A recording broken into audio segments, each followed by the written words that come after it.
l'inflation est un phénomène très particulier. C'est une hausse continue et auto-entretenue du niveau général des prix, que ce soit le prix des marchandises, le prix des actifs financiers. Alors, au Japon, par exemple, on a une grande phase d'inflation qui s'est déroulée à partir du premier choc pétrolier en 1973. On avait un taux annuel de progression des prix à la consommation de l'ordre de 5% en 1973. Après, en 1974, on est passé à 11%. Et puis, en 1975, 20% de croissance des prix à la consommation d'une année sur l'autre. Alors, quels sont les phénomènes, en fait, à l'origine de cette hausse continue des prix? Alors, il y a un choc externe, comme le cas du choc pétrolier, donc hausse du prix du brut. Après, on a une politique monétaire qui alimente en liquidité toute l'économie, donc qui facilite la progression des prix de l'ensemble des marchandises. On a aussi, en fait, des comportements des agents économiques qui favorisent cette progression auto-entretenue des prix. C'est-à-dire que les ménages, comme ils voient leur pouvoir d'achat diminuer parce que les prix augmentent, demandent des hausses de salaire, et les entreprises, pour conserver leur marge bénéficiaire, augmentent leur prix de vente.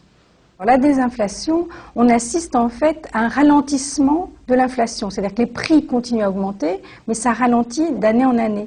Au Japon, on a deux périodes comme ça.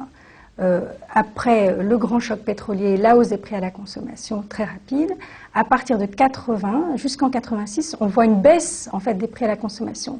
C'est-à-dire, en glissement annuel, au début des années 80, on est dans une croissance de l'ordre de 8%. En 86, on arrive à une stabilité des prix. Et puis il y a une autre période, et qui va ouvrir après un phénomène dont on parlera tout à l'heure, qui est bien plus grave, qui s'appelle la déflation. Cette période, c'est entre 91 et 94, où les prix passent de 4% en glissement annuel à la stabilité des prix. Alors qu'est-ce qui fait que tout à coup, on a un ralentissement important en fait, de la hausse des prix à la consommation?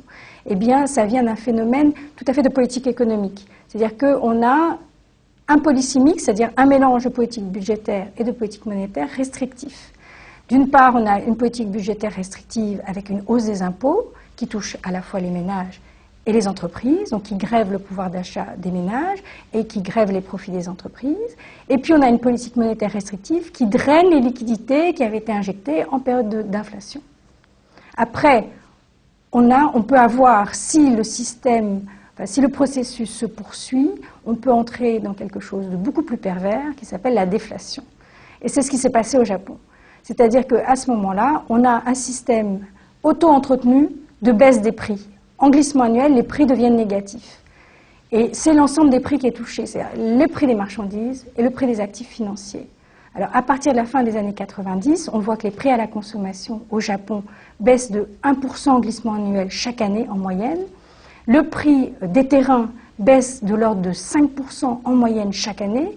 Et le prix des actions baisse de l'ordre de 6% en moyenne chaque année. Alors en fait, c'est une réduction de la richesse nationale, c'est une contraction du produit intérieur brut. On a une récession. Et pendant cette époque-là, il y a deux phases où le PIB va se contracter, on va avoir de la récession, contraction, entre la fin des années 90 et le début 90, et puis en 98-99. Et qu'est-ce qui est à l'origine en fait de ce processus comme ça de baisse des prix? On a en fait une demande qui devient inférieure à l'offre de produits.